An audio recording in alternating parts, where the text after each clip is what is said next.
If you're watching this video, it means that you're considering working with us for deal origination. You want us to source off-market opportunities on your behalf, and you're worried about the fact that timing might not exactly be right. So let me give you two examples of past cases that we've been through that kind of show you why timing never feels right, but also why it's important to plan ahead of time when it comes to acquisitions, because time really flies and you're gonna really regret not being able to build a pipeline of deals beforehand when you did have the time and didn't get the deals that you needed at the right moment.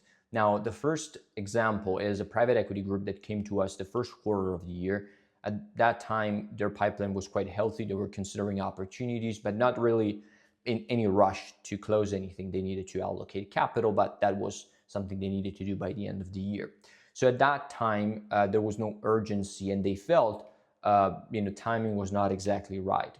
So they decided it was not appropriate for them to work with us on deal origination. But what happened 2 quarters later, right about the end of September, was that they came back to us now in a completely different mood, saying, well, we went through some deals, they didn't work out. Now we are up against the wall. We need to show returns to investors and capital allocation, and we don't have any deals. So can you build a system that can generate them for us?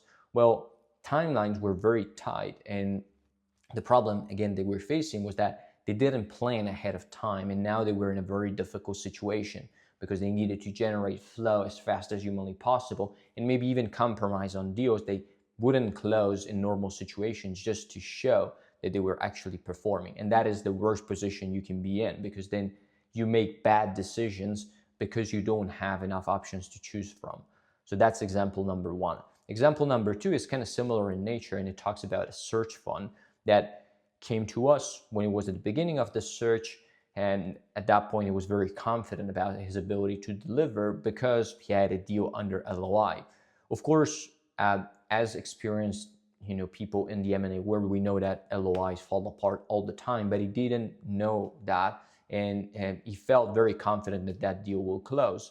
So what happened is that he decided to just focus on that because he felt he could drive that deal crossing the goal line and basically be successful with it. He came back to us around 8 months later, about 9, I guess.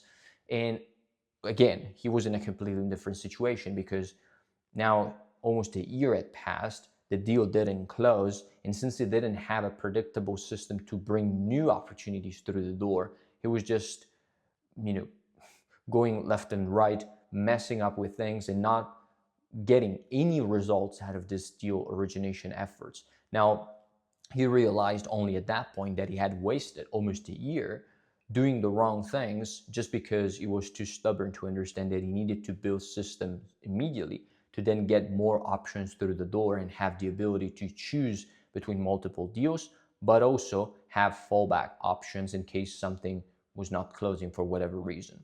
So timing never feels right, but it is important to be prepared for when the time is going to be right. And that is the most important aspect of deal origination. We build pipelines that continuously compound over time so that we can continuously be in the market looking at opportunities, because you never know when you're going to need them.